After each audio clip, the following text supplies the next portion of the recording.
भारत के private space sector पर अच्छी खबर है। देश के पहले निजी तौर पर विकसित ऑर्बिटल रॉकेट विक्रम-1 का प्रक्षेपण होने जा रहा आज श्रीहरिकोटा के सतीश धवन अंतरिक्ष केंद्र से है। तो ये अंतरिक्ष के क्षेत्र में खास करके भारत के प्राइवेट सेक्टर में स्पेस मिशन पर ऐतिहासिक उड़ान होगी। स्काई रूट कंपनी का विक्रम-1 रचेगा इतिहास। आज शनिवार को लॉन्च होगा भारत का पहला प्राइवेट ऑर्बिटल रॉकेट। यह हैदराबाद बेस्ड एक कंपनी है। चलिए अगला अपडेट देखिए। रेलवे के आरआरबी ग्रुप डी रिक्रूटमेंट पर अपडेट आ रहा। 32,438 पदों पर भर्ती के लिए शारीरिक दक्षता परीक्षा तो 25 जुलाई से होगी, लेकिन आज 18 तारीख से ही ई कॉल लेटर मिलना शुरू हो जाएंगे अभ्यर्थियों को। वहीं पेंशन से जुड़े मुकदमों को कम करने के लिए आज 18 जुलाई को दूसरी राष्ट्रीय कार्यशाला आयोजित करेगी केंद्र सरकार। और आज 18 जुलाई को हरियाणा के थाना प्रभारियों से भी संवाद यानी बातचीत करेंगे हरियाणा के मुख्यमंत्री नायब सिंह सैनी। उत्तराखंड राज्य को भी आज रेलवे की बड़ी सौगात मिलने जा रही है। 18 जुलाई से शुरू होगी देहरादून रामनगर के बीच सीधी रेल सेवा। इससे राज्य में कनेक्टिविटी बढ़ेगी और पर्यटन को भी बढ़ावा मिलेगा। और यूपी के सीएम योगी आदित्यनाथ भी आज कुछ जिलों का दौरा करेंगे। जैसे संभल में आएंगे, यहाँ 1000 करोड़ से भी ज्यादा की परियोजनाओं का शिलान्यास करेंगे। और आज 18 जुलाई को बुलंदशहर भी आएंगे सीएम योगी, यहाँ भी करोड़ों रुपयों की परियोजनाओं का लोकार्पण और शिलान्यास करेंगे।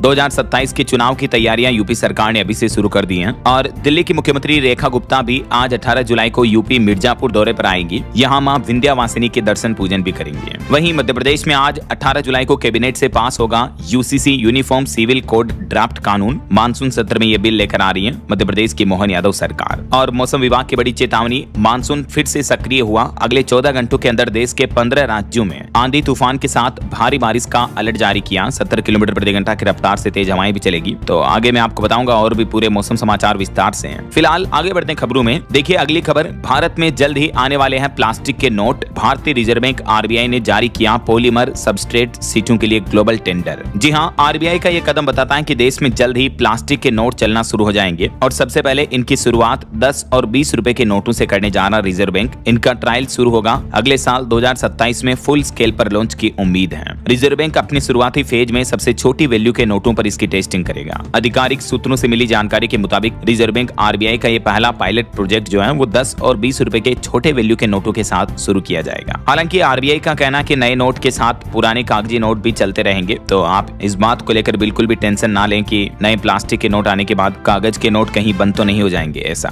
लेकिन आरबीआई ये प्लान कर रहा आने वाले भविष्य में प्लास्टिक के नोट चलेंगे। ये नए नोट फटेंगे नहीं, पानी धूल से भी सुरक्षित रहेंगे, ज्यादा टिकाऊ होंगे और लंबे समय तक बिना कटे फटे साफ सुथरे बने रहेंगे। और भी कुछ खासियत आप देख सकते हैं। ये जो प्लास्टिक के पॉलीमर से बनेंगे नोट, इनमें और कागजी नोटों में क्या क्या डिफरेंट होता है। वैसे अभी दुनिया के कई देशों में, ऑस्ट्रेलिया समेत इन देशों में पॉलीमर से बने नोट इस्तेमाल किए जाते हैं। और वहीं आरबीआई का एक और प्लान देखिए, डिफॉल्टर बैंकों से अब वापस नहीं खरीद सकेंगे अपनी जब्त संपत्ति। 1 अक्टूबर 2026 से ही हमारे देश में नया नियम लागू होने जा रहा। दरअसल भारतीय रिजर्व बैंक आरबीआई ने ऋण वसूली प्रक्रिया को और ज्यादा पारदर्शी बनाने के लिए ये नए दिशा निर्देश जारी किए हैं। और इसके तहत सिंपल भाषा में मैं आपको बताऊं तो मान लीजिए किसी व्यक्ति ने बैंक से लोन लिया और लोन चुका नहीं पाता है, तो बैंक उसे डिफॉल्टर घोषित कर देंगे और उसकी प्रॉपर्टी संपत्ति को अपने कब्जे में कर लेंगे। राइट। तो आरबीआई का नया नियम ये होगा कि बैंक के पास एक बार वो कब्जे में संपत्ति आ गई तो उस संबंधित संस्था या व्यक्ति को दोबारा वापस वो संपत्ति बेचने की अनुमति नहीं होगी। और ये नए नियम हमारे देश में 1 अक्टूबर 2026 से ही लागू होने जा रहे हैं। देख सकते हैं आप रिजर्व बैंक द्वारा जारी इन नियमों की विस्तृत गाइडलाइंस भी। चलिए आगे बढ़ते खबरों में। देखिए सोना चांदी के भाव पर अपडेट आ रहा, मामूली फेरबदल देखने को मिला। सोना 415 रुपए सस्ता हुआ। हालांकि इस सप्ताह भर में सोने की कीमत 2100 रुपए तक टूट चुकी है। और चांदी भी एक दिन में 797 रुपए सस्ती हुई, लेकिन सप्ताह भर में चांदी का भाव 3753 रुपए टूट चुका है। अभी 10 ग्राम 24 कैरेट प्योर गोल्ड का रेट 1,41,264 रुपए चल रहा है। यह आईबीजे के लेटेस्ट रेट है। और 1 किलो चांदी का प्राइस अभी 2,16,637 रुपए प्रति किलो चल रहा है। बाकी अलग अलग कैरेट के हिसाब से गोल्ड का प्राइस आप देख सकते हैं स्क्रीन पर। चलिए अगली खबर देखिए। भारत के एयरलाइंस कंपनी एयर इंडिया ने अपना नया मोबाइल ऐप लॉन्च किया है, जिसके तहत अब फ्लाइट लेट होने या कैंसिल होने पर आपको होम स्क्रीन पर फ्री होटल और कैब वगैरह की डिटेल भी मिल जाएगी। और इस ऐप के माध्यम से पेमेंट करना भी आसान होगा। और भी देख सकते हैं एयर इंडिया के अपडेटेड एप्स में आपको क्या क्या नई फैसिलिटी मिलेगी। और कोरोना वायरस पर फिर बड़ी खबर आ रही दोस्तों। आंध्र प्रदेश में कोरोना के अब तक 12 मामले सामने आए। और इससे भी बड़ी चिंता की बात तो यह है कि 4 लोगों की मौत भी हो गई। इन आंकड़ों के बाद पूरे स्वास्थ्य विभाग में अलर्ट जारी कर दिया गया है। और ये संक्रमित आए लोगों के जीनोम सीक्वेंसिंग के लिए महाराष्ट्र पुणे सैंपल भेजे गए हैं। और आंध्र प्रदेश के बाद पड़ोसी राज्य कर्नाटक में भी अलर्ट जारी किया है। सरकार के स्वास्थ्य मंत्रालय की तरफ से भी ये गाइडलाइन जारी की गई। कोरोना के क्या सामान्य लक्षण है और बचाव के लिए इन उपायों का पालन करें। चलिए अगला अपडेट है। जो मनरेगा योजना की जगह केंद्र सरकार वीबीजी रामजी बिल योजना लेकर आई है, तो उसमें अब सरकार ने एक बड़ा फैसला लिया है। जनता करेगी सरकारी काम की निगरानी, जिससे फर्जीवाड़े पर लगाम लगाम लगेगी। इस योजना में होने वाले फर्जीवाड़े और गड़बड़ियों पर नियंत्रण करने के लिए अब केंद्र सरकार यह नया प्लान करने जा रही। कोई अधिकारी या संबंधित कार्यकर्ताओं के पास ही इस योजना के लिए अब निगरानी का जिम्मा नहीं होगा, बल्कि जनता खुद सरकारी कामकाज की निगरानी करेगी। अभी तक ये निगरानी का जिम्मा सिर्फ सरकारी अधिकारियों के पास ही होता था, लेकिन अब जनता खुद ऑडिट करेगी, इस काम की जांच करेगी और सभी जरूरी सूचनाएं सार्वजनिक की जाएगी ऐसा। और हाई कोर्ट का एक बड़ा फैसला देखिए, जमीन के कागजात नहीं हो सकते हैं नागरिकता के आधार। एक फॉरेनर्स के केस में सुनवाई करते हुए कलकत्ता हाई कोर्ट ने यह महत्वपूर्ण फैसला सुनाया और कहा कि जमीन के रिकॉर्ड को भारतीय नागरिकता का प्रमाण नहीं माना जा सकता है। ऐसे तो हर कोई फॉरेनर्स भारत में आकर जमीन प्रॉपर्टी खरीद के भारत की नागरिकता थोड़ी ले पाएगा क्या। तो दस्तावेजों को लेकर कोर्ट ने ये टिप्पणी की और जमीन संबंधित दस्तावेजों पर यह जिक्र भी किया। और वहीं खबर है दोस्तों, टेक जगत से एक मोबाइल को लेकर रिसर्च सामने आ रही है। मोबाइल का इस्तेमाल करने वाले हर किसी को ये साइंटिफिक रिसर्च जरूर जान लेनी चाहिए। इस रिसर्च में वैज्ञानिकों ने मोबाइल फोन से निकलने वाली रेडियो फ्रीक्वेंसी तरंगों का गहन विश्लेषण किया और उसके बाद अपने नतीजे निष्कर्ष रिसर्च में बताए। आपने कई बार ऐसा सुना होगा दोस्तों कि मोबाइल फोन का ज्यादा इस्तेमाल करने से कैंसर वगैरह हो सकता है या फोन से ऐसी वैसी तरंगे निकलती हैं। तो अभी तक इनका कोई वैज्ञानिक प्रमाण उपलब्ध नहीं था, लेकिन अब इस मुद्दे को लेकर वैज्ञानिकों की एक टीम ने जरूरी जानकारी साझा की है जो हर किसी को जान लेनी चाहिए, ताकि मन में किसी तरह का कोई कंफ्यूजन डाउट ना रहे। अच्छी बात यह है कि इस रिसर्च में वैज्ञानिकों ने कहा कि no evidence mobile phones cause brain cancer. ये न्यू स्टडी पब्लिश हुई है, देख सकते हैं आप। हिंदी में सिंपल भाषा में बताऊं तो मोबाइल फोन का इस्तेमाल करने, बात करने या इसके आसपास तरंगों में रहने से किसी भी तरह के ब्रेन कैंसर होने का खतरा नहीं बढ़ता है। फोन से निकलने वाली इलेक्ट्रोमैग्नेटिक तरंगों के कारण मस्तिष्क, सिर या गर्दन में कैंसर का कोई भी लिंक नहीं पाया है। वैज्ञानिकों ने काफी सालों तक इस पर रिसर्च किया। उसके बाद देख सकते हैं आप इस अध्ययन में क्या क्या सामने आया है। वैज्ञानिकों की अलग अलग टीमों ने हजारों अध्ययनों का इस पर विश्लेषण किया। चलिए अगली खबर देखिए, संसद का मानसून सत्र 2 दिन बाद 20 जुलाई से शुरू होगा और इस बार मानसून सीजन में केंद्र सरकार 7 बिल लेकर आ रही है, जिसमें राष्ट्रगीत, वंदे मातरम के अपमान और विदेशी चंदे पर सख्ती बरतने जैसे कानूनों को लागू करने की तैयारी की जा रही है। हालांकि इन बिलों में परिसीमन बिल का जिक्र नहीं किया गया है। ये देख सकते हैं आप मानसून सीजन में केंद्र सरकार कौन कौन से 7 बिल लेकर आ रही है, इस बारे में डिटेल्स भी आप चेक कर सकते हैं। और वैसे इसके बारे में विस्तृत जानकारी मैंने आपको कल दिन में डीएलएस न्यूज चैनल पर अलग से इस वीडियो में बताई है, तो अगर आप देखना चाहते हो तो देख लीजिएगा, ठीक है ना। और पॉलिटिक्स से जुड़ी कुछ और खबरें देखिए। राहुल गांधी ने उत्तराखंड के देहरादून में 8000 स्टूडेंट से बातचीत की। इस दरमियान राहुल गांधी बोले कि 1% लोग पेपर लीक के रास्ते पर चलते हैं, इससे 99% ईमानदार गरीबों को नुकसान होता है। राहुल गांधी के इस इवेंट में हजारों की तादाद में स्टूडेंट आए। और वहीं खबर है, बीते दिन आपको पता होगा प्रधानमंत्री नरेंद्र मोदी ने पंजाब, चंडीगढ़, हरियाणा वगैरह इन राज्यों का दौरा किया। इस दरमियान पीएम मोदी पंजाब में अपने संबोधन में बोले कि पंजाब में कट्टर बेईमान पार्टी की सरकार है। तो पीएम के इस बयान पर दिल्ली के पूर्व मुख्यमंत्री अरविंद केजरीवाल भी बोले कि राम मंदिर चंदा चोरी वालों के सबसे बड़े नेता ईमानदारी का भाषण देकर आए। तो ये राजनीतिक वार पलटवार बयानबाजियां देखने को मिली पंजाब में। हालांकि इस दरमियान पीएम मोदी हरी पगड़ी पहनकर मंच पर पहुंचे। ये पंजाबी लुक में साफा लगाए हुए नजर आए, ट्रेडिशन में देख सकते हैं आप। पीएम मोदी के पंजाब चंडीगढ़ दौरे के भी कुछ मोमेंट्स देखिए। मोदी की स्टेज पर एक कांग्रेस सांसद भी नजर आया। वहीं उद्घाटन पत्थर पर मुख्यमंत्री भगवंत मान का नाम भी लिखा हुआ था और एक बच्चे की कैप पर पीएम ने ऑटोग्राफ भी दिया। बाकी और भी पंजाब में अपने संबोधन में पीएम मोदी ने ये 5 अहम बातें कही हैं। और पंजाब और चंडीगढ़ दोनों जगहों पर कुल 10,000 करोड़ से भी ज्यादा के प्रोजेक्ट का उद्घाटन और शिलान्यास किया। ये अलग अलग परियोजनाओं की शुरुआत होने जा रही है, देख सकते हैं आप डिटेल्स भी। अच्छा, वैसे पीएम के चंडीगढ़ दौरे को लेकर एक अनोखी रिपोर्ट भी सामने आ रही है कि 1980 से बंद वीआईपी रोड एक दिन के लिए खुला, जहां से पीएम मोदी का काफिला गुजरा। पंजाब सरकार ने सुप्रीम कोर्ट जाकर आम लोगों की इस रोड पर एंट्री बंद कराई हुई है। असल में बात यह है कि ये रोड की लंबाई तो छोटी ही है, आधा किलोमीटर लंबी है ये रोड, लेकिन क्योंकि ये रोड जो है पंजाब के सीएम हाउस, हाई कोर्ट समेत कई सारे आधिकारिक सरकारी भवनों तक जाती है, यही वजह की सुरक्षा के चलते 1980 में इस रोड को बंद किया गया था। उसके बाद से आम लोगों के लिए ये अभी भी बंद है, सिर्फ वीवीआईपी मूवमेंट के लिए इसको खोला जाता है ऐसा। और पंजाब चंडीगढ़ के अलावा पीएम मोदी ने जो हरियाणा राज्य का दौरा किया, इस दरमियान हरियाणा में पीएम मोदी ने देश की पहली हाइड्रोजन ट्रेन को भी हरी झंडी दिखाकर रवाना किया। और भारत के लिए ये एक सबसे बड़ी उपलब्धि ये है क्योंकि ऐसा करने वाला दुनिया का 5वां देश बन चुका हमारा देश भारत। हरियाणा में जिंद से सोनीपत के बीच चलेगी हाइड्रोजन ट्रेन। इस इवेंट की कुछ तस्वीरें आप देख सकते हैं। जिंद से सोनीपत तकरीबन 89 किलोमीटर का रूट होगा इस ट्रेन का। पीएम मोदी बोले कि ये दुनिया में सबसे लंबी और ताकतवर हाइड्रोजन ट्रेन भी है। इस ट्रेन की क्या क्या खास बात है, मैंने आपको कल ही डीएलएस न्यूज चैनल पर इस बारे में डिटेल्स जानकारी बताई थी। काफी लग्जरी फैसिलिटी मिलेगी इसमें आपको। वैसे दुनिया की पहली हाइड्रोजन ट्रेन की शुरुआत जर्मनी में हुई थी। और इस ट्रेन के अलावा भी पीएम मोदी ने अपने इस दौरे के दरमियान इन 9 प्रोजेक्ट्स का उद्घाटन और शिलान्यास किया, जिसकी भी जानकारी आप चेक कर सकते हैं। अच्छी बात यह है कि इस हाइड्रोजन ट्रेन में मात्र 10 रुपए में आप लग्जरी सफर कर पाएंगे। मेट्रो जैसी लग्जरी सुविधाएं मिलेगी, वंदे भारत जैसी सेफ्टी मिलेगी। 25 रुपए में आप सोनीपत तक पहुंच पाएंगे। चलिए अगली खबर देखिए। राम मंदिर चढ़ावा चोरी मामले पर केस पर अपडेट आ रहा कि टिन्नू और मनीष यादव 39 घंटे रिमांड पर रहेंगे। पुलिस को कोर्ट से मंजूरी मिली। मंदिर परिसर में 10 दिन का प्रायश्चित अनुष्ठान भी शुरू किया गया इस चोरी की घटना के बाद। अब वहीं उत्तराखंड के चारधाम तीर्थ स्थल बद्रीनाथ धाम में भी चंदावा चोरी मामले को लेकर बीकेटीसी के पूर्व टेम्पल अधिकारी को गिरफ्तार कर लिया गया है। एसआईटी ने इनसे भी 4 घंटे तक पूछताछ की, क्योंकि सीसीटीवी वीडियो में पकड़ा गया कि ये नोट और ज्वेलरी जेब में रखते हुए दिखे हैं। देखिए किस तरह से लोगों की आस्था के साथ खिलवाड़ किया जा रहा। धार्मिक स्थलों पर काम करने वाले ही लोगों के द्वारा चोरी की घटनाओं को अंजाम दिया जा रहा है। वो कहते हैं ना कि जब बाढ़ ही खेत को खाने लग जाए तो फिर रक्षा कौन करेगा खेत की। जब रक्षक ही भक्षक बन जाए तो फिर सब भगवान भरोसे या कोर्ट के भरोसे। और पॉलिटिक्स से महाराष्ट्र की राजनीति से खबर आ रही। भाजपा ने महाराष्ट्र के दोनों दलों को ऑफर दिया, एनसीपी और एनसीपी एसपी को, कि आप आपस में मिल जाएं और फिर हमारे एनडीए के सहयोगी बन जाएं। क्योंकि महाराष्ट्र की राजनीति में भी आजकल काफी कंट्रोवर्सी देखने को मिल रही है। पिछले महीने भर से राजनीतिक पार्टियों में काफी फेरबदल दिख रहे हैं, पश्चिम बंगाल की टीएमसी की ही तरह। राइट, चलिए अगली खबर देखिए दोस्तों। चुनाव आयोग के एसआईआर अभियान में नाम कटने के मुद्दे पर सुप्रीम कोर्ट बोला कि एसआईआर से नाम कटने पर नागरिकता नहीं जाती है। इस बारे में बंगाल सरकार और इलेक्शन कमीशन को नोटिस भी भेजा। सरकारी योजनाओं का लाभ न रोकने वाली याचिका पर जवाब मांगते हुए सुप्रीम कोर्ट ने यह महत्वपूर्ण टिप्पणी की है, क्योंकि कई राज्यों में लोगों के जो एसआईआर के कारण नाम कट रहे हैं तो उन्हें सरकारी योजनाओं का लाभ देना बंद कर चुकी है राज्य सरकारें। तो इस पर सुप्रीम कोर्ट ने कहा कि ऐसे लोगों को बंद नहीं किया जाए सरकारी योजनाओं का लाभ मिलना, और एसआईआर से नाम कटने पर किसी की भारतीय नागरिकता नहीं जाती है। इस बारे में इलेक्शन कमीशन यानी चुनाव आयोग और बंगाल सरकार दोनों से जवाब भी मांगा है। चलिए अगली खबर देखिए। सोनम वांगचुक के अनशन के मामले पर एक तो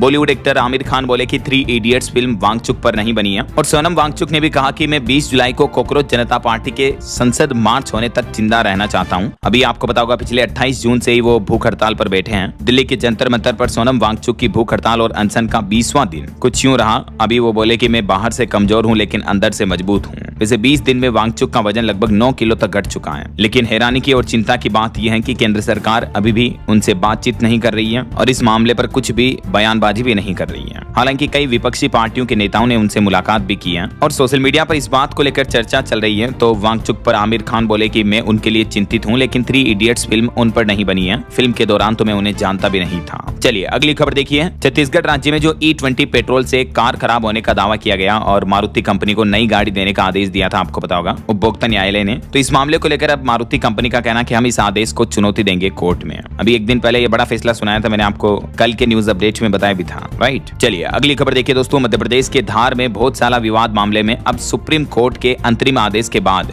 जिला प्रशासन ने जुमे की नमाज के लिए एक बड़ा फैसला सुनाया और बहुत साला से तकरीबन 2 किलोमीटर दूर 40 पीर परिसर में नमाज की अनुमति दी है मुस्लिम भाई लोगों को। हालांकि कोर्ट के इस फैसले से मुस्लिम पक्ष नाराज नजर आया और सदर ने कहा कि हम इस फैसले को सुप्रीम कोर्ट में चुनौती देंगे। और एक बड़ी चौंकाने वाली खबर देखिए दोस्तों। पंजाब के आसमान में देर रात कुछ इस तरह से चमकती हुई तेज रोशनी दिखी, जिसके कई वीडियोज भी सोशल मीडिया पर वायरल हो रहे हैं। पंजाब के तरन तारन और पठानकोट में लोग बोले कि हमने पहले ऐसा कभी नहीं देखा। हो सकता है कि ये कोई छोटा उल्का पिंड गिर रहा हो। पंजाब के कई जिलों में अभी एक दिन पहले देर रात लोगों को अचानक इस तरह से तेज चमकती रोशनी दिखाई दी और इस तरह की रोशनी के चमकने वाले कई सीसीटीवी वीडियोज भी देखने को मिल रहे हैं, जिनमें देख सकते हैं आप बिजली कड़कने की तरह ये रोशनी चमकती है कुछ देर के लिए। हालांकि विशेषज्ञों का इस मुद्दे पर कहना कि कई सारे छोटे उल्का पिंड जो होते हैं वो घूमते घूमते धरती के कक्षा में आ जाते हैं और फिर वो वायुमंडल से टकराते हैं तो घर्षण के कारण उनमें आग लग जाती है। उल्का पिंड से जुड़े कुछ रोचक फैक्ट्स भी आप देख सकते हैं कि दुनिया में हर साल उल्का पिंड गिरने की 1500 घटनाएं होती हैं। वैसे धरती से डायनासोर को खत्म करने का श्रेय भी उल्का पिंड को ही जाता है। चलिए अगली बड़ी खबर देखिए। गुजरात राज्य का यह मामला है जहां एक ही स्कूल में 147 छात्राएं बीमार हो गई। फूड पॉइजनिंग की आशंका जताई जा रही। हालांकि अच्छी बात यह कि सभी की हालत स्थिर है, लेकिन अभी खाने के सैंपल जांच के लिए भेजे गए हैं। गुजरात के सुरेंद्रनगर जिले का यह मामला है। और गुजरात एटीएस की बड़ी कार्रवाई देखिए। जैश-ए-मोहम्मद मॉड्यूल के 5 और संदिग्ध आतंकियों को पकड़ा गया। ये बम बनाने की कोशिश में थे। अभी 14 दिन पहले भी आपको पता होगा 8 आतंकी पकड़े गए थे। तो गुजरात की एंटी टेररिस्ट स्क्वाड ने सुरक्षा मामले में ये बड़ी सफलता हासिल की है।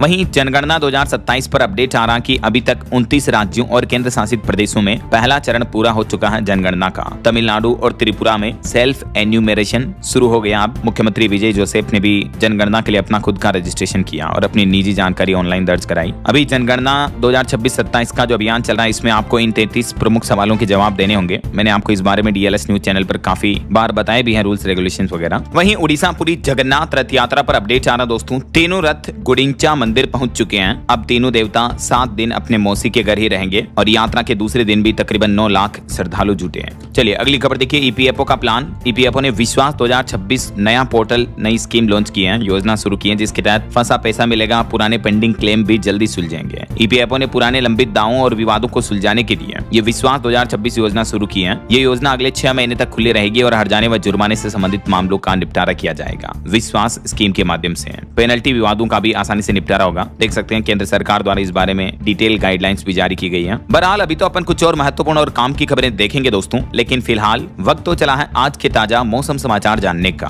और हाँ, एक छोटी सी रिक्वेस्ट आपसे ये है कि अगर आप डीएलएस न्यूज चैनल से अभी तक भी जुड़े नहीं हो तो जुड़ जाइए, चैनल को सब्सक्राइब करके बेल आइकन जरूर दबा देना और इस वीडियो पर एक लाइक और शेयर भी कर देना, ताकि आपको रोजाना की ताजा खबरें, महत्वपूर्ण मुख्य समाचार, काम के न्यूज अपडेट सबसे पहले आपके मोबाइल पर मिलते रहेंगे। ओके, और चलिए बिना टाइम वेस्ट किए सीधा आगे बढ़ते हैं मौसम अपडेट में।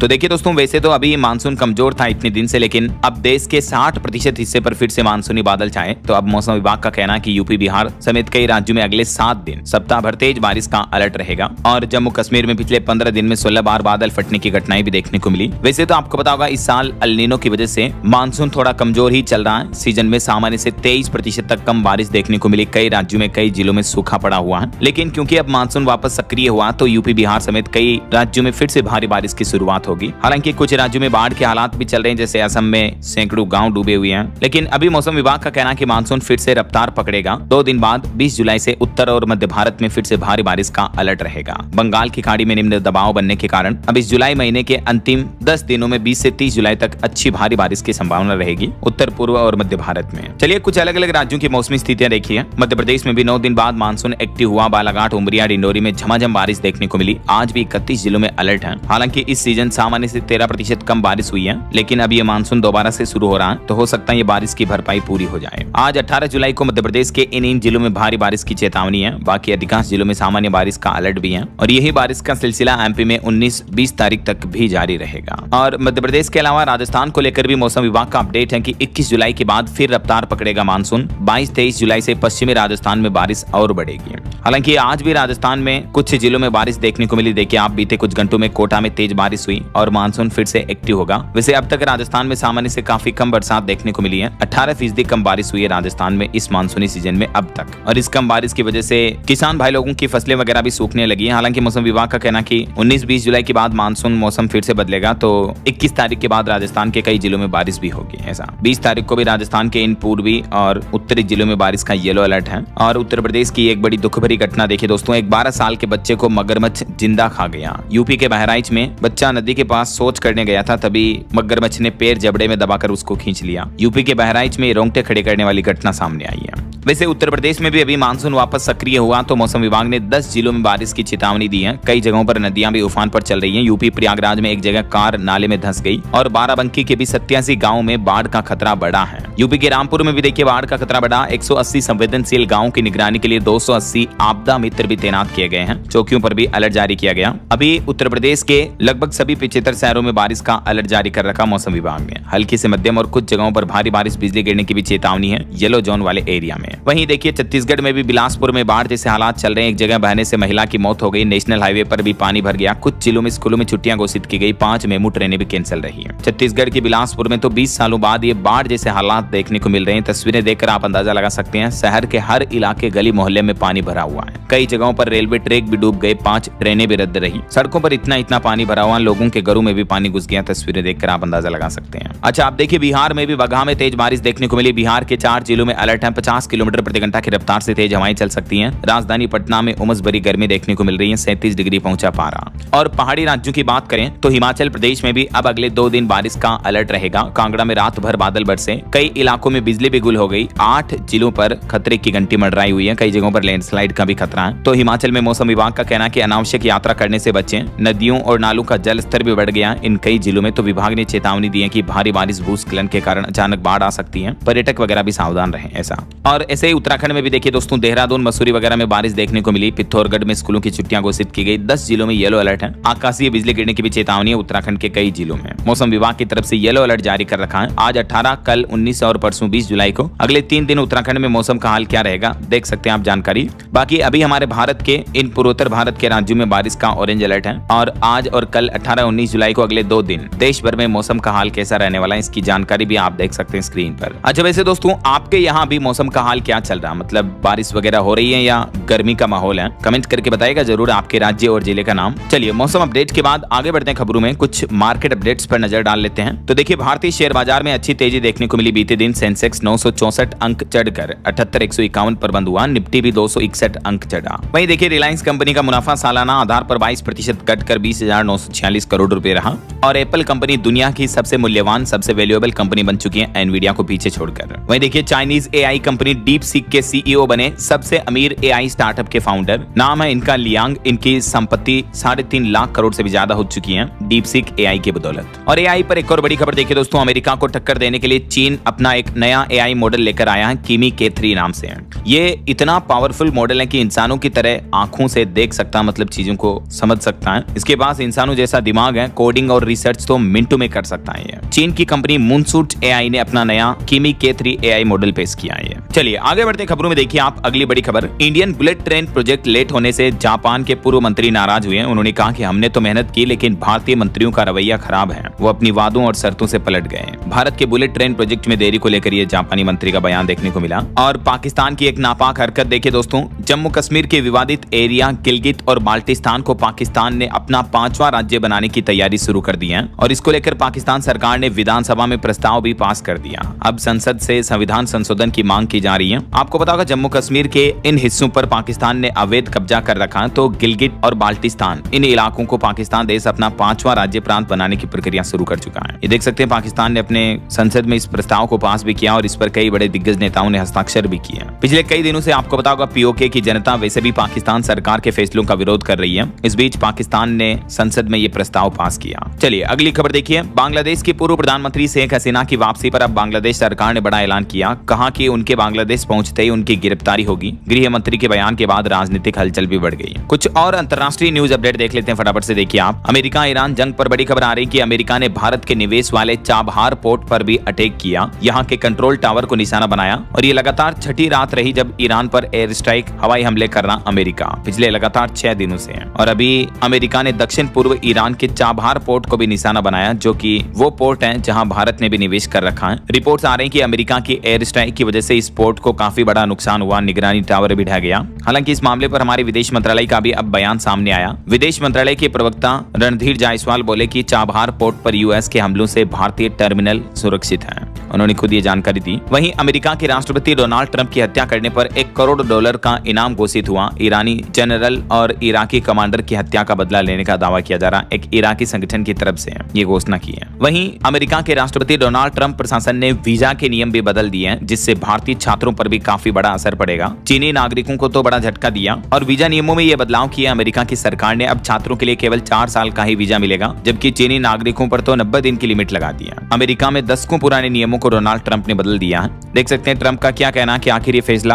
क्यों लिया गया और इससे भारतीय छात्रों पर भी काफी असर पड़ेगा, जिनको लंबे समय तक पढ़ाई के लिए रुकना होता है। तो और वहीं खबर है, फ्रांस पाकिस्तान के कराची स्थित अपना वाणिज्य दूतावास हमेशा के लिए बंद करने जा रहा। वहीं पाकिस्तान से जुड़ी एक और बड़ी खबर देखिए, रिपोर्ट में दावा किया जा रहा कि BLA ने पाकिस्तान के 45 सैनिकों को मार गिराया। बलूचिस्तान में एक बस को बम से उड़ाया, बचाव में पहुंची टुकड़ी पर भी हमला देखने को मिला है। ये BLA बलूचिस्तान लिबरेशन आर्मी है पाकिस्तान में, जिसके और पाकिस्तानी सेना के बीच अक्सर ऐसे हमले जंग देखने को मिलते रहते हैं। और भूकंप पर बड़ी खबर देखिए दोस्तों, मेक्सिको में 7.5 की तीव्रता का भूकंप आया। उसके बाद सरकार ने सुनामी का खतरा जारी कर दिया। 10 लाख लोगों के लिए अलर्ट जारी हुआ। कई पड़ोसी देशों में भी ये भूकंप के झटके महसूस हुए हैं। वहीं खबर है, बांग्लादेश ने भारत की जगह चीन को सौंपा अपना तीस्ता प्रोजेक्ट। बदले में 7,000 करोड़ का सॉफ्ट लोन लेगा। भारत ने 9,000 करोड़ का ऑफर दिया था। उसके बावजूद बांग्लादेश और चीन के संबंधों में अब चीनी कुछ ज्यादा ही घुलने लगी है। वहीं खबर है, अमेरिका के व्हाइट हाउस की प्रेस सचिव ने भी ईरान को चेतावनी देते हुए कहा। सचिव लेविट बोली कि हर हरकत पर ट्रंप की पैनी नजर है। अगर ईरान समझौते से पीछे हटा तो भारी भरकम कीमत चुकानी होगी। तो ये तो कुछ अंतर्राष्ट्रीय बयानबाजियों का माहौल चल रहा है। और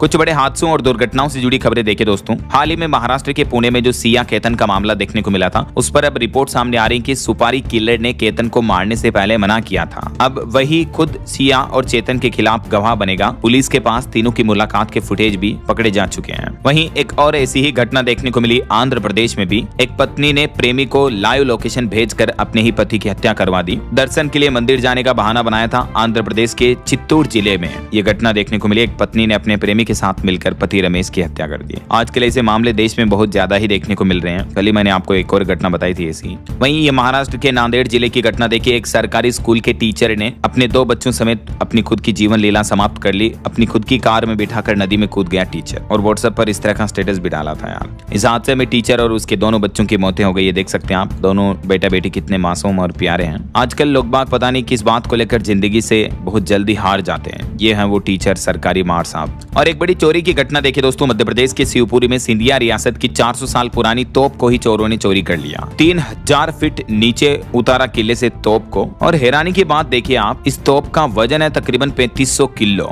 3500 किलो यानी 3.5 टन वजनी ऐतिहासिक तोप है। ये काफी पुरानी हिस्टोरिकल 16वीं शताब्दी की है, लेकिन बदमाश इस तोप को भी चुरा ले गए। बताया जा रहा है कि इंटरनेशनल ब्लैक मार्केट में इसकी कीमत 3 से 5 करोड़ रुपए तक हो सकती है, क्योंकि इस तरह के हिस्टोरिकल चीजें जो है ब्लैक मार्केट में बिकती हैं। तो इस घटना को अंजाम किस तरह से दिया गया पूरी प्लानिंग के तहत, ये भी आप देख सकते हैं। वारदात 15 जुलाई की रात की है। और एक बड़ी घटना देखिए, बंगाल के मुर्शिदाबाद में ट्रेन की स्कूल वैन से टक्कर हो गई, जिसमें 5 लोगों की मौत हो गई, जिनमें 3 स्कूली छात्र शामिल हैं। वहीं चीन में भी लैंडस्लाइड से भारी तबाही देखने को मिल रही है। मलबे में दबकर 8 लोगों की मौत हो गई, 34 से ज्यादा लोग लापता हैं अभी। चलिए आगे बढ़ते खबरों में देखिए आप अगली खबर। भारत टेक्स 2026 में रिकॉर्ड कारोबार और वैश्विक भागीदारी का माहौल देखने को मिला। भारत बना वैश्विक टेक्सटाइल हब का केंद्र है। वहीं भारतीय रिजर्व बैंक आरबीआई ने डेटा में बताया कि भारत के विदेशी मुद्रा भंडार में अच्छी खासी बढ़ोतरी देखने को मिली है। 96.4 करोड़ डॉलर बढ़कर अभी 675.16 अरब डॉलर हो गया भारत का फॉरेक्स रिजर्व विदेशी मुद्रा भंडार। और इनकम टैक्स डिपार्टमेंट सीबीडीटी की नई सुविधा देखिए आप पोर्टल पर AIS पर देख सकेंगे। विदेशी संपत्ति और आय का ब्यौरा भी है। AIS यानी एनुअल इंफॉर्मेशन स्टेटमेंट के अंदर विदेशी संपत्तियों का ब्यौरा भी ऑटोमेटिकली दिख जाएगा। इनकम टैक्स डिपार्टमेंट ने अपने पोर्टल पर ये कुछ नए फीचर अपडेट किए हैं। मैंने आपको कल ही रिपोर्ट बताई थी ना कि अब जिन लोगों ने विदेशों में संपत्ति ले रखी है तो छिपा नहीं पाएंगे वो अपनी प्रॉपर्टी को। इनकम टैक्स पोर्टल पर सब कुछ क्लियर ट्रांसपेरेंट रहेगा, ऑटोमेटिक दिख जाएगा ऐसा। चलिए अगला अपडेट देखिए। हमारे देश के वाणिज्य मंत्री पीयूष गोयल अभी फिनलैंड की विदेश यात्रा पर हैं और इस दरमियान यहाँ उन्होंने मंत्रियों से मुलाकात की। भारत और यूरोपीय यूनियन के FTA पर भी चर्चा हुई। वहीं म्यूचुअल फंड निवेशकों के लिए बड़े काम की खबर आ रही है कि अब यूनिट होल्डर की मौत के बाद पैसा क्लेम करना और भी आसान होगा। मार्केट रेगुलेटर सेबी ने इससे जुड़े नियमों में बदलाव किया है। अब एड्रेस में अंतर होने पर क्लेम नहीं रुकेगा, नाम और साइन में अंतर होने पर भी ये छूट राहत वगैरह दी जाएगी और ये नए नियम तुरंत प्रभाव से लागू होंगे। ये सेबी का नया प्लान है। वहीं खबर है मुंबई के चर्चित पारसी डेयरी फार्म का लाइसेंस निलंबित कर दिया गया है कुछ गड़बड़ी के चलते, क्योंकि महाराष्ट्र में करोड़ों रुपयों के खाद्य उत्पाद भी जब्त हुए। नकली और मिलावटी खाद्य पदार्थों का कारोबार करने वालों पर FSSAI ने बड़ी कार्रवाई की है। वहीं देखिए रेल कर्मियों के लिए बड़ी खुशखबरी, अब पेंशन में जुड़कर मिलेगा एक और सालाना इंक्रीमेंट। रेलवे की तरफ से इस बारे में आदेश भी जारी किया गया। भारतीय रेलवे ने अपने रिटायर्ड कर्मचारियों को लेकर ये नई गाइडलाइंस, नया आदेश जारी किया है। पहले सिर्फ एक दिन के अंतर से ही बड़ा नुकसान हो जाता था, लेकिन अब कर्मचारियों को इसमें ये बेनिफिट मिलेंगे और रेलवे बोर्ड ने इस बारे में 2 स्पष्ट निर्देश भी जारी किए हैं। वहीं खबर है उत्तर प्रदेश में हवाई अड्डों पर भी टीबी की मुफ्त जांच होगी। प्रदेश में 3,37,000 से भी ज्यादा टीबी मरीज संक्रमित पाए गए, तो अब यूपी सरकार का यह प्लान है। वहीं यूपी के कुछ और अपडेट देखिए। उत्तर प्रदेश में अब कक्षा 5वीं तक के बच्चे बनेंगे निपुण। सभी मंडलायुक्तों और DM को दायरा बढ़ाने के निर्देश जारी कर दिए हैं यूपी के CM योगी आदित्यनाथ सरकार द्वारा। और खबर है 868 करोड़ की 90 परियोजनाओं से होगा गाजियाबाद का विकास। मुख्यमंत्री योगी आदित्यनाथ बोले कि बन रहा है दिल्ली का ग्रोथ इंजन। चलिए हाईकोर्ट का एक बड़ा फैसला देखिए दोस्तों। थैंक यू मेरी जान के फेसबुक मैसेज से नहीं टूट सकती है शादी। झारखंड हाईकोर्ट ने तलाक का आदेश रद्द कर दिया, जबकि पहले फैमिली कोर्ट ने तलाक की इजाजत दे दी थी सिर्फ इस बात को लेकर क्योंकि एक महिला के यानी एक पति की पत्नी के फेसबुक पर किसी फ्रेंड का मैसेज आया होगा जिसमें संदेश में थैंक यू मेरी जान लिखा होता। तो हाईकोर्ट का कहना कि सिर्फ इस संदेश को अवैध संबंधों का सबूत नहीं माना जा सकता है और कोर्ट ने तलाक कैंसिल कर दिया ऐसा। चलिए अगली खबर देखिए। भारत में भी सैटेलाइट इंटरनेट क्रांति की तैयारी शुरू हो चुकी है। रिलायंस जियो को मिली मंजूरी। अब मुकेश अंबानी भी इलॉन मस्क के स्टारलिंक को टक्कर देंगे और भारत में स्टारलिंक की तरह सैटेलाइट इंटरनेट खुद का होगा। वहीं खबर है उत्तर प्रदेश में 24 मई से पहले होंगे विधानसभा चुनाव। गोसी, दुद्दी और फरीदपुर सीट पर अब उपचुनाव भी नहीं होंगे और अगले साल 2027 24 मई से पहले यूपी में विधानसभा चुनाव भी करा लिए जाएंगे। ये कहना खुद मुख्य चुनाव आयुक्त ज्ञानेश कुमार का। वो बोले कि इन 3 सीटों पर उपचुनाव भी नहीं होंगे क्योंकि आम चुनाव में 1 साल से भी कम वक्त रह गया और देश में ऑनलाइन वोटिंग का कोई विचार नहीं है अभी। वैसे राजस्थान राज्य में भी पंचायत चुनाव को लेकर हाईकोर्ट में बीते दिन सुनवाई हुई। हाईकोर्ट ने राजस्थान सरकार को कहा कि चुनाव कब करवाओगे, 5 दिन के अंदर अंदर शेड्यूल जारी करो, हमें तारीख बताओ, नहीं तो कार्रवाई होगी। राजस्थान में लंबे समय से लंबित पंचायत और नगरीय निकाय चुनाव को लेकर अब राजस्थान हाईकोर्ट ने एक बार फिर से कड़ा रुख अपनाया है और राज्य चुनाव आयोग को भी फटकार लगाई। 20 जुलाई तक पंचायत निकाय चुनाव का शेड्यूल जवाब मांगा है। वहीं खबर देखिए, कनाडा सरकार ने पंजाबियों को बड़ा झटका दिया। अब पीआर यानी परमानेंट रेजिडेंट होने पर भी पेरेंट्स दादा दादी को साथ नहीं बसा पाएंगे। अब सिर्फ सुपर वीजा का ही सहारा रहेगा, यानी माँ बाप देश में रहेंगे लेकिन बच्चे प्रदेश में रहेंगे। इन नियमों से यह हाल होने जा रहा। कनाडा में रह रहे लाखों भारतीय, खास करके पंजाबी समुदाय को कनाडा सरकार ने यह बड़ा झटका दिया। वहीं खबर देखिए, मध्य प्रदेश के मुख्यमंत्री डॉक्टर मोहन यादव बोले कि एक शादी करने वाला ही एमपी में रहेगा। राम एक शादी करे तो रहीम 4 शादियां क्यों करें, और 3 तलाक बोलने वाले तो सीधे जेल जाएंगे। मुख्यमंत्री मोहन यादव ने यूसीसी लागू करने को लेकर ये बातें चीतें कही। और इंडियन नेवी के लिए अच्छी खबर है, भारतीय नौसेना को मिला एक और MH-60 RC होक हेलीकॉप्टर। जल्द ही 2 और चॉपर मिलेंगे। वहीं सुप्रीम कोर्ट अदालत ने महत्वपूर्ण फैसला सुनाया, कहा कि सिर्फ अभद्र भाषा का इस्तेमाल करना किसी तरह की अश्लीलता नहीं है। कानूनी अंतर भी समझाया एक केस की सुनवाई करते हुए। और हमारे देश की राष्ट्रपति द्रौपदी मुर्मू 3 देशों के दौरे पर जा रही हैं। यूरोपियन कंट्रीज का दौरा भारत अब बढ़ा रहा। 19 से 25 जुलाई तक मालदोवा, उत्तरी मैसेडोनिया और रोमानिया की यात्रा करेगी राष्ट्रपति मुर्मू। पहली बार कोई राष्ट्रपति इन देशों के दौरे पर जा रहा। वहीं खबर है, टिकट न मिलने पर भी देना होगा रेल हादसे का मुआवजा। अदालत ने हाईकोर्ट का फैसला बदलते हुए सुप्रीम कोर्ट ने एक रेलवे एक्सीडेंट की घटना पर यह महत्वपूर्ण फैसला सुनाया। और केंद्र सरकार की खर्च घटाओ कवायद देखिए, डीओपीटी के अफसरों और कर्मियों को 21 दिन पहले बुक करनी होगी फ्लाइट टिकट। केंद्र सरकार की तरफ से यह निर्देश जारी किया गया और कुछ ऐसा ही निर्देश मध्य प्रदेश सरकार ने भी अपने अफसरों, सरकारी अधिकारियों के लिए लागू किया कि अफसरों के विदेश दौरे पर रोक रहेगी और सिर्फ इकोनॉमिक क्लास में ही हवाई सफर कर पाएंगे और अगले 2 साल तक होटल में नहीं होगी कोई भी वर्कशॉप या ट्रेनिंग वगैरह भी। वहीं देखिए, कोलकाता एयरपोर्ट परिसर स्थित बांकरा मस्जिद विवाद एक बार फिर से बढ़ा। कोलकाता में काली पट्टी बांधकर नमाज पढ़ी गई। मौलाना बोले कि आज भारत का काला दिन है। चलिए बिहार के कुछ अपडेट देखिए दोस्तों। बिहार में शिक्षक ट्रांसफर पॉलिसी लागू हुई। इस तारीख से आवेदन शुरू होने जा रहा। 3 चरणों में प्रक्रिया पूरी होगी। पोर्टल 29 जुलाई से खुल जाएगा, ये कहना है बिहार के शिक्षा मंत्री का। वहीं बिहार में अब राशन कार्ड बनवाना भी आसान होगा। पंचायतों में शिविर लगाए जाएंगे। जल्दी बिहार सरकार का यह प्लान है, यानी बिहार वासियों को अब राशन कार्ड बनवाने के लिए कहीं भी सरकारी डिपार्टमेंट के चक्कर नहीं लगाने होंगे। अपने ही ग्राम पंचायत में विशेष शिविर लगेंगे जिसमें बना पाएंगे।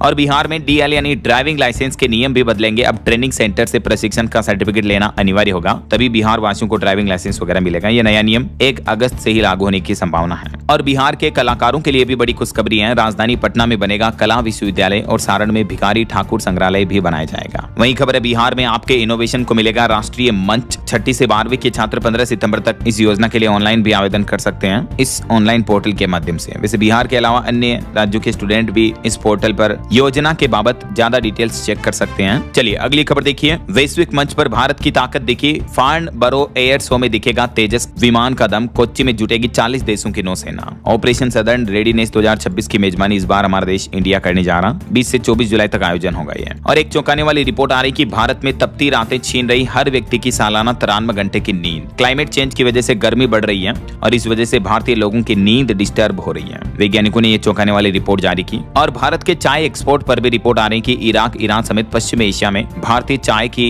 चुस्कियों का स्वाद बढ़ रहा है। यूएस और जर्मनी में भी अब टी एक्सपोर्ट हो रहा है, यानी चाय का निर्यात बढ़ा है। और हेल्थ इंश्योरेंस पर एक बड़ी खबर देखिए। इलाज से लेकर बीमा क्लेम तक में सुधार होंगे। संसदीय समिति कसेगी नकल कंपनियों पर भी सख्ती बरती जाएगी। वहीं चीन पर भी निर्भरता अब कम होगी। $51 अरब के उत्पाद देश में ही बनाने की तैयारी कर रही केंद्र सरकार। आत्मनिर्भर भारत को और बढ़ावा मिलेगा इस नए प्लान से, नए अभियान से। वहीं देखिए, पश्चिम बंगाल के मुख्यमंत्री शुभेंदु अधिकारी बोले कि कोलकाता के बाद अब नदियां और फिर पूरे बंगाल में इस्कॉन संभालेगा मिड डे मील की जिम्मेदारी। सरकारी स्कूलों में जो भोजन बनाने की जिम्मेदारी होती है वो इस्कॉन को सौंपी जाएगी। वहीं खबर है, किसानों की आय बढ़ाएगी झारखंड की हेमंत सोरेन सरकार। हर जिले में बनेगी मॉडल किसान पाठशाला। झारखंड के मुख्यमंत्री ने यह नया प्लान पेश किया है। और हमारी हेल्थ को लेकर एक और चौंकाने वाली रिपोर्ट सामने आ रही है। देखिए, आपकी जिम में सिर्फ डार्क चॉकलेट सूंघने मात्र से भी आपका स्टेमिना बढ़ जाता है। हालिया एक वैज्ञानिक शोध के मुताबिक चॉकलेट की खुशबू मात्र से व्यायाम का स्तर बेहतर हो सकता है। वहीं खबर है, यूपी अयोध्या में राज्य कर विभाग ने बड़ी कार्रवाई की। एक जगह कार में ले जाई जा रही 200 किलो चांदी जब्त की गई। और दिल्ली में प्राथमिक स्वास्थ्य सेवाओं को मिलेगी मजबूती। 45 नए आयुष्मान आरोग्य मंदिर शुरू किए जाएंगे। वहीं बॉलीवुड इंडस्ट्री से खबर देखिए। 15 साल बाद पत्नी से अलग हो रहे हैं रामायण फिल्म के भरत। आदिनाथ कोठारे ने तलाक का ऐलान कर दिया है। और टेक न्यूज से खबर है, बच्चों की सुरक्षा के लिए मेटा कंपनी बड़ा कदम उठाने जा रही। इंस्टाग्राम, एफबी वगैरह, फेसबुक पर अब AI से अगर बच्चे इस तरह की कुछ बातें करेंगे तो पेरेंट्स को तुरंत अलर्ट मिल जाएगा ऐसा। और गूगल सर्च भी अपने AI मोड को और ज्यादा एडवांस कर चुका है। तो सर्च करते करते ही आपकी ग्रोसरी ऑटोमेटिक प्लेलिस्ट में ऐड हो जाएगी। आप शॉपिंग भी कर पाएंगे लाइव। चलिए कुछ और स्टेट न्यूज अपडेट देख लेते हैं फटाफट से। देखिए आप, राजस्थान में 346 महात्मा गांधी स्कूलों में हिंदी माध्यम से पढ़ाई शुरू हो चुकी है। और राजस्थान के बाड़मेर रेलवे स्टेशन का पीएम मोदी ने उद्घाटन भी किया वर्चुअली। वैसे बीते दिन पीएम मोदी ने देश भर में 75 पुनर्विकसित अमृत स्टेशनों का लोकार्पण किया, जिसमें राजस्थान का भी ये स्टेशन शामिल रहा। इसके अलावा देखिए मध्य प्रदेश में भी पीएम मोदी ने टीकमगढ़ रेलवे स्टेशन का वर्चुअल उद्घाटन किया। वहीं खबर है मध्य प्रदेश में 4 लाख पेंशनर्स को भी समय पर मिलेगी महंगाई से राहत। केंद्र सरकार के डीआर बढ़ाते ही मध्य प्रदेश इस सिस्टम को लागू करेगा। छत्तीसगढ़ की अब मंजूरी नहीं लगेगी। और छत्तीसगढ़ के फैक्ट्री हादसों में 17 महीनों में 196 मौतें हुई। विधानसभा में उठा ये सुरक्षा का मुद्दा भी, सरकार बोले कि नियमों में लापरवाही नहीं हुई है। वहीं छत्तीसगढ़ के सरकारी विभागों पर भी 3117 करोड़ का बिजली बिल बकाया है। कांग्रेस बोली कि बड़े बकायादारों से वसूली नहीं की गई। और Chhattisgarh ease of doing business कानून बनाने वाला भी पहला राज्य बना। वहीं खबर है पंजाब में सफाई कर्मचारियों की हड़ताल पर भी हाईकोर्ट ने सख्त रुख अपनाया और कहा कि एजमा कानून लागू करने पर विचार करे सरकार। 20 जुलाई तक रिपोर्ट तलब की है। हिमाचल के सेब बागवानों के लिए भी 45 करोड़ का बजट जारी कर दिया। मुख्यमंत्री सुखविंदर सिंह सुक्खू ने बकाया भुगतान के निर्देश दिए। और हिमाचल बोर्ड की परीक्षाओं में केस स्टडी प्रश्न अब अनिवार्य होंगे। मार्च 2027 से यह नया सिस्टम लागू होगा। कुछ और एजुकेशनल अपडेट्स देखिए। उत्तराखंड के भी युवाओं के लिए कुछ खबरी है। जल्द ही प्रदेश में पुलिस विभाग में बम्पर भर्तियां आने वाली है। जो युवा नौकरी की तैयारी करें तो उनके लिए अच्छी खबर है। और करंट अफेयर्स के कुछ अपडेट देखिए। पूर्व RBI governor Raghuram Rajan US federal reserve bank में शामिल हुए और रेसलर अमन सहरावत ने बुडापेस्ट रैंकिंग सीरीज 2026 भी जीती। खेल जगत से खबर है। कॉमनवेल्थ गेम्स में हिस्सा लेंगे भारत के 125 खिलाड़ी। पिछली बार से 85 कम है। सबसे ज्यादा 32 खिलाड़ी एथलेटिक्स के होंगे। 23 जुलाई से स्कॉटलैंड में शुरू होने जा रहा है। और फुटबॉल वर्ल्ड चैंपियन को पहली बार मिलेंगे 490 करोड़ रुपए। फीफा वर्ल्ड कप में रिकॉर्ड 8400 करोड़ की इनामी राशि बांटने का इस बार ऐलान किया गया। और इस बार मेडल के साथ साथ चैंपियनशिप रिंग भी दी जाएगी।